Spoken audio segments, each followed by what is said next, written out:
mention that the intergenerational work in Utah was really a collaboration between advocates and researchers. That my member in Utah, Voices for Utah Children, was the organization that partnered originally with Senator Stuart Reed, to start the Intergenerational Poverty Initiative in Utah.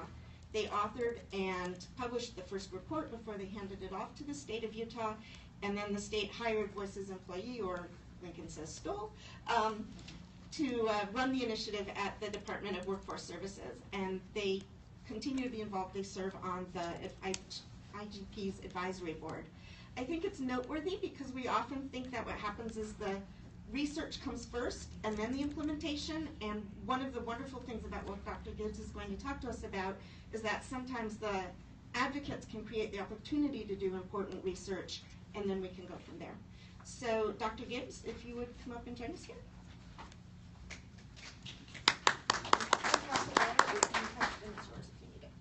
Great.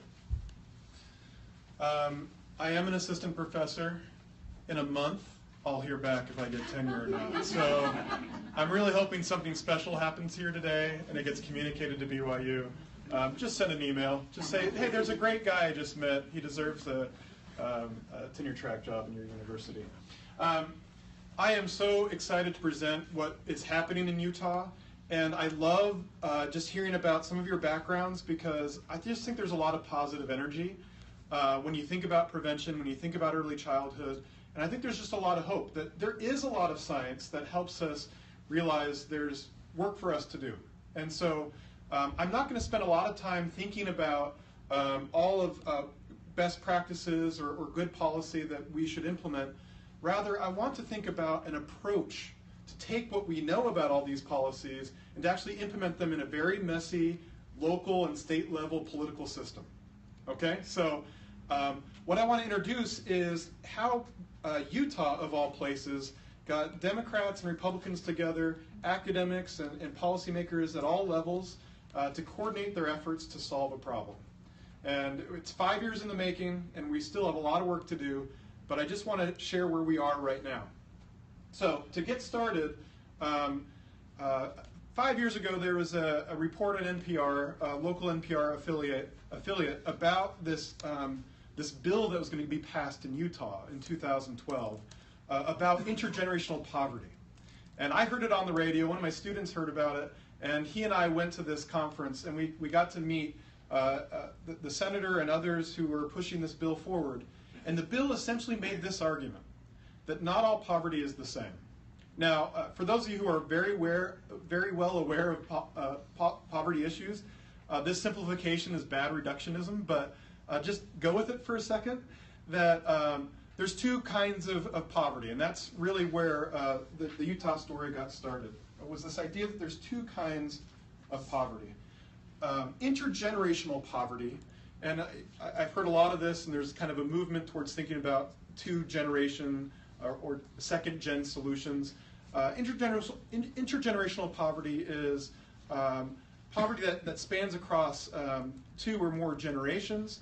These are individuals, at least in the state of Utah and how it's been defined, individuals that have received public assistance for 12 months or more, who also have child records of receiving public assistance for 12 months or more. And that's a rather arbitrary distinction, but be thinking about someone who's a young adult. The data goes from age 21 to age 44 at this point. A young adult receiving public assistance who has a history of their folks receiving it. That's considered, at least as this commission's talking about it, as intergenerationally poor. And what's amazing about what's happening in Utah is this data is accessible, and that's how I got started 4 years ago, was I actually got the data and was able to look at some of the trends of public assistance based on how many months as a child, how many months as an adult, an individual received help. So the intergenerational poverty approach is different than what this commission has argued is situational poverty. And in this way, situational poverty is considered a poverty spell. It's not something that's long-term, and the correlates or the explanations around situational poverty might be very different maybe than intergenerational poverty.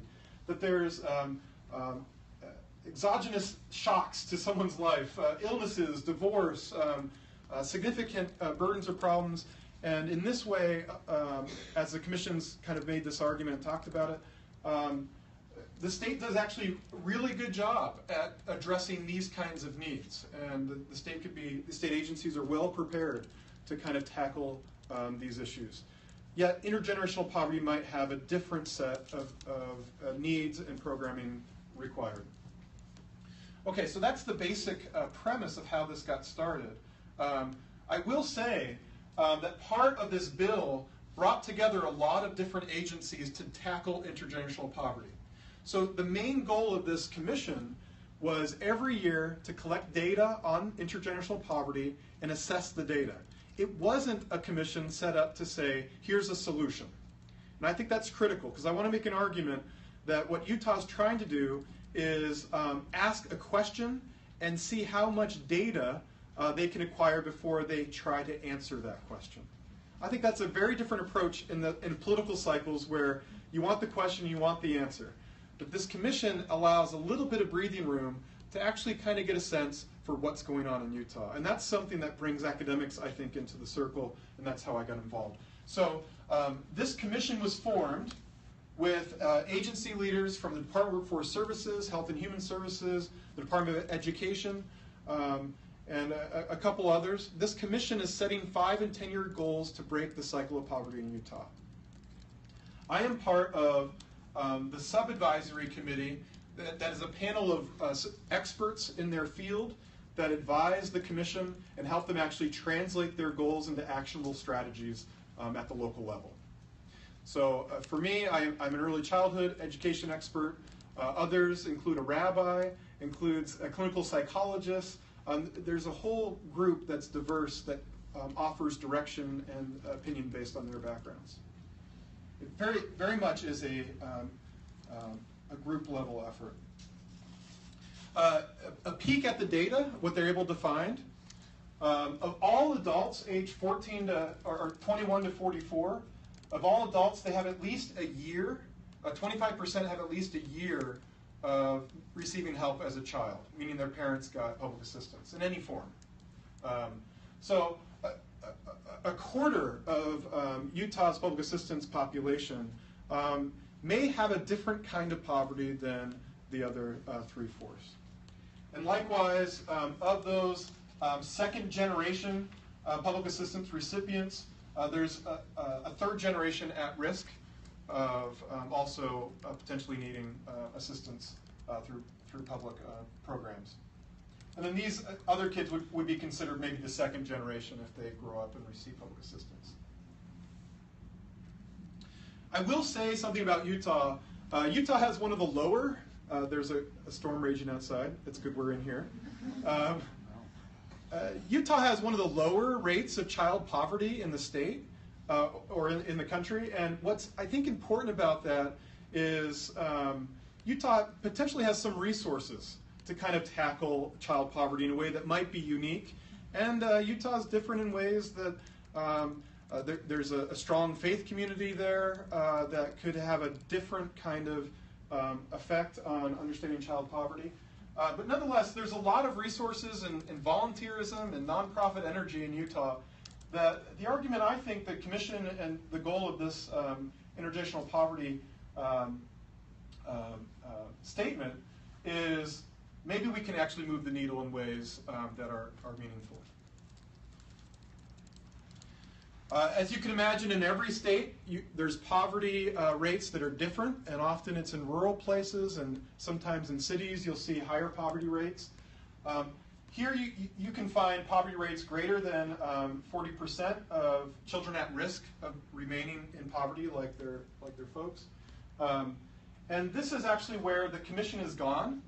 Last summer I went to 11 counties, and the lieutenant governor got together all of these agencies, mayors, commissioners, faith community leaders, to come together and solve intergenerational poverty within their counties.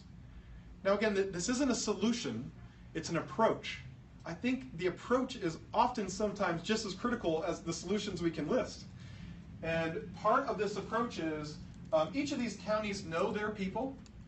Each of these counties have spent decades dealing with poverty.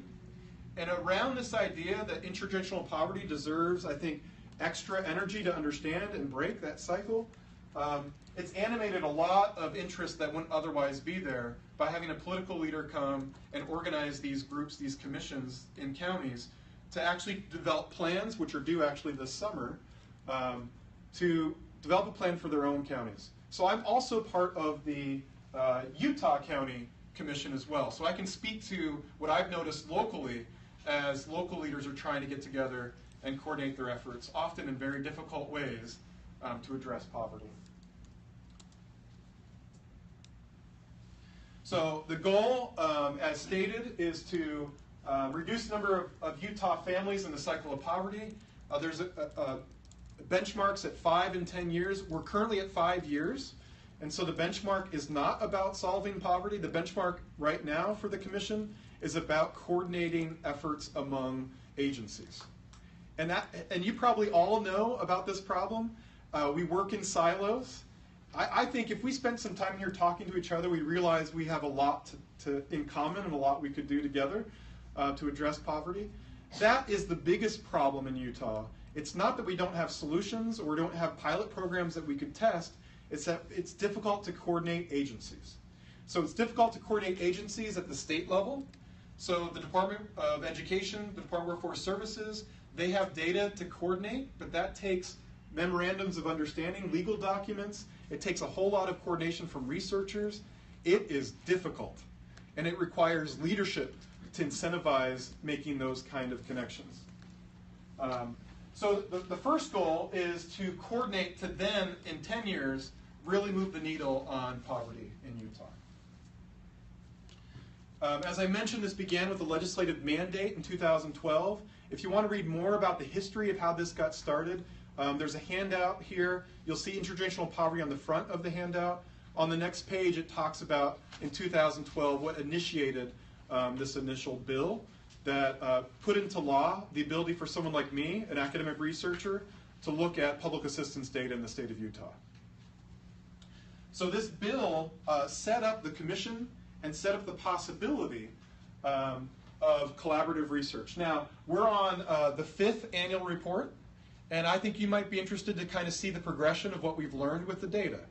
Now, only now do you start seeing promising practices in this report. It's taken years to kind of understand the data, kind of collaborate across agencies, and then I think in the next couple of years you're going to see more promising practices, pilot programs bubbling up out of these counties. So these are all online. You're welcome to thumb through them.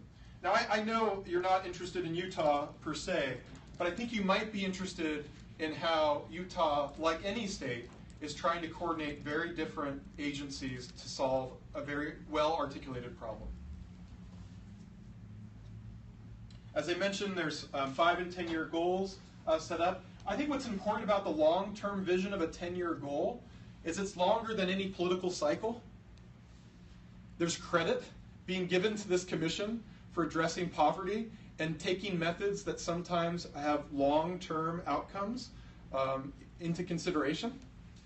In other words, a lot of the best practices we read about or we want to design take years to see if they actually pay off when you implement them in your agency or in your state. And so a lot of, I think, the energy is really rewarding research design that gets at causality and allows time to kind of get the best ideas, experiments bubbling up from each county, and then thinking about potentially statewide initiatives based on what is successful. So the key recommendations, and I think this is the most critical, is data-driven, research and evaluated by the commission, and I'm on the advisory committee. We evaluate the evidence. We also have legislators come to our commission and committee to share their bills that are trying to address intergenerational poverty. And we give them feedback as to whether or not we feel this is meeting the mission of the 5 and 10-year goal. And so there's this important exchange between policymaking and the commission, but there is light between the two. There's also recommendations to include public and private sector collaborations. One example of that I've been a part of is pay for success programs, where you'll get a private investor who will pay, in this case in Utah, the tuition of poor preschool children, pay for the tuition of high quality preschool programs, and if they can avoid special education, the state pays out that money back to the investors.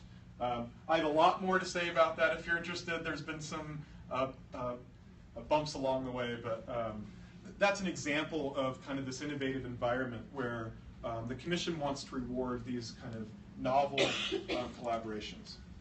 And then of course there's always this issue of limited resources, and I'm happy to talk more about how each county has reacted to the commission's goals based on the fact that a lot of it's unfunded. I'm sure there'd be a lot of interest in that. I won't go over these necessarily in detail. I'll talk a little bit about maybe early childhood development.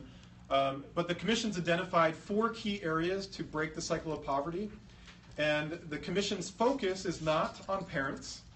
The focus is on small children, which happens to then focus on parents.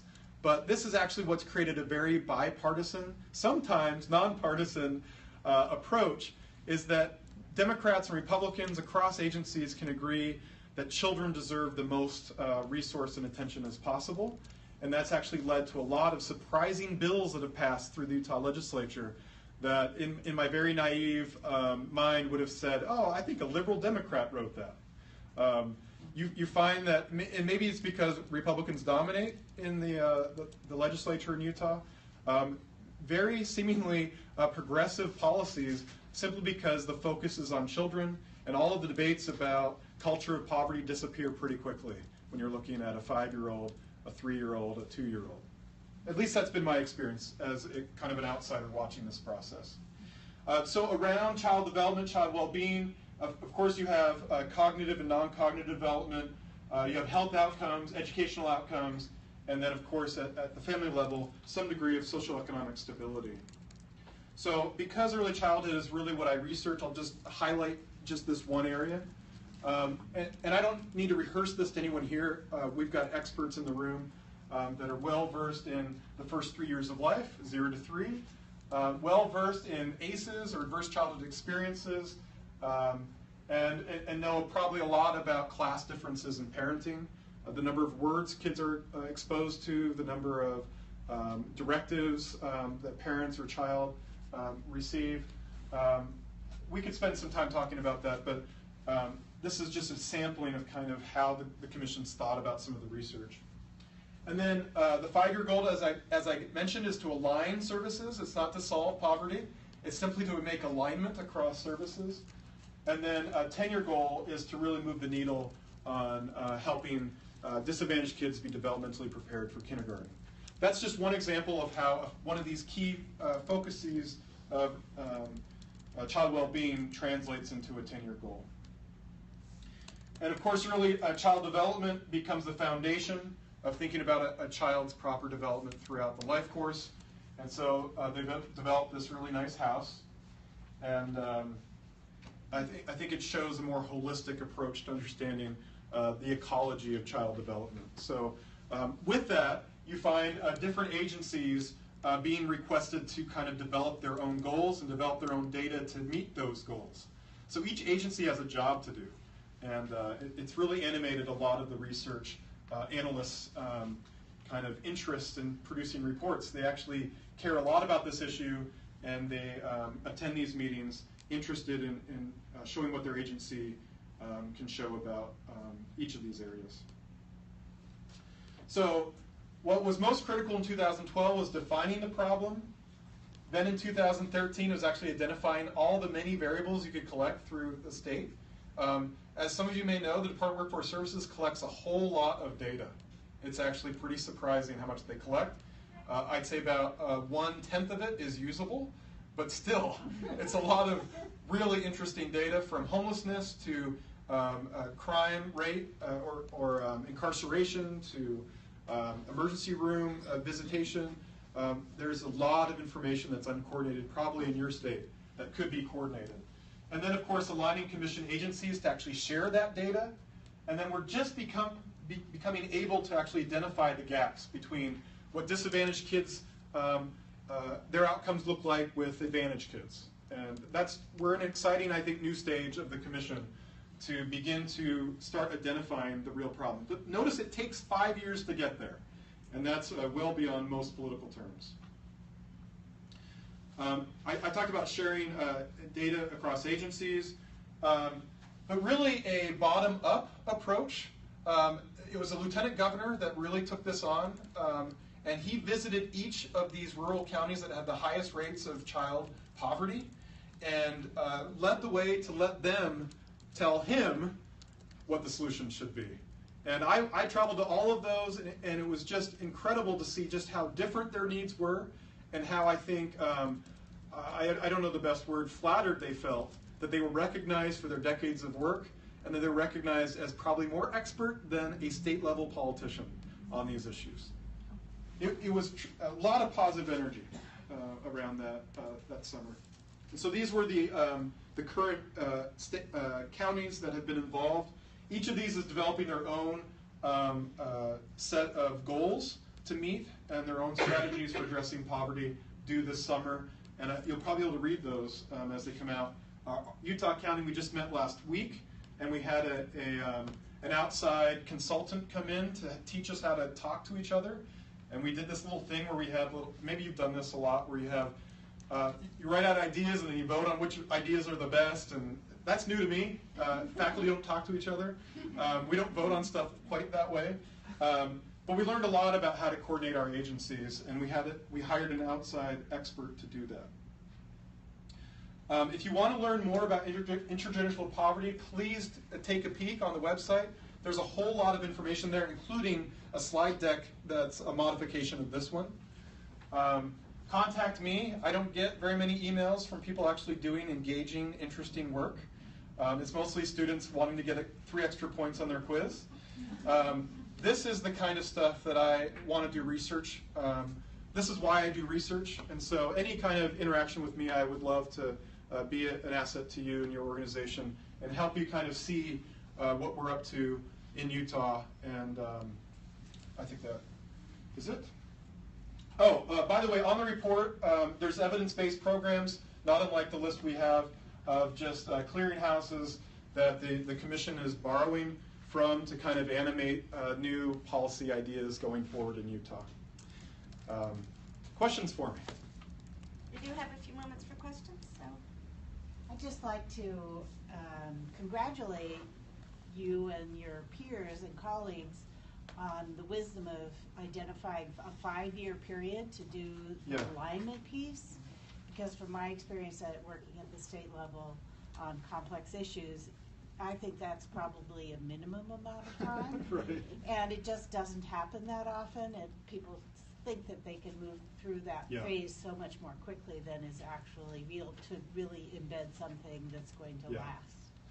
I really think the innovation here isn't necessarily intergenerational poverty, although that's an important kind of starting point to animate all these other agencies. It's really saying, okay, now that we have a stated goal, we have to recognize that there's a structural burden to us solving that problem. And that's, I think, what's most exciting to me is this is an approach novelty, not necessarily a policy novelty. Yes, in the back. Hi, good luck on tenure. Thumbs up. Question about the optics about the measures you use to identify intergenerational poverty. Because if you look at some of the programs, food stamps, child care subsidies, Medicaid chip, those are also vehicles and policies to help lift people out of poverty. Yeah. And I worry a little bit that they become something stigmatizing for families to participate in, especially in a climate like Utah, where SNAP is helping families. It lifts 4.5 million people out of poverty every year. So part of the solution is making sure people have access to these programs to get lifted out of poverty. So I'm wondering if that's been an issue at all. Yeah, and I'll say the optics usually favor the conclusion that these things are leading to welfare dependency, right? That might be the conclusion when people want to jump in to this kind of goal to break intergenerational poverty, is to say, hey, we've got a lot of people that love poverty, and they just like to be on the dole, right? And you'll find that, I think, maybe more commonly throughout Utah than maybe other states. I'm not quite certain. What I will say about the optics of that is that when you get down to the data, those conclusions are really hard to make about exactly what welfare or public assistance or food stamps or child care subsidies are doing to incentivize or de-incentivize work. And really, we're at a stage where we don't have the data yet to really make any kind of conclusions. But yeah, I think inherent behind the question of intergenerational poverty is that public assistance is a bad thing for the second generation. And so as an aside, if I can take an aside from my experience with the commission, is Utah has 150,000 applications to TANF in the past 8 years. And of those 150,000 people that have applied, I think 40% actually received TANF. And with an economist at BYU and through the commission, we're analyzing those who barely qualified and those who barely did not qualify. And we're going to see how different their lives were. And we'll see, based on salary data, 3-5 years later, we can actually kind of get closer to figuring out what these programs do and for what types of people, what types of need. And we might be completely wrong about kind of our assumptions. And that's the promise of, I think, this approach, is that we're allowed to be wrong. That there's not a top-down kind of stated explanation for what's good and bad about public assistance, but a framework to allow, I think, some breathing room for research and causal research design to get closer at figuring out what works and what doesn't. But I'll agree with the optics. I was really reluctant as a researcher to be involved in this until I understood their approach a little bit better. And it created some strange bedfellows, I'll say that.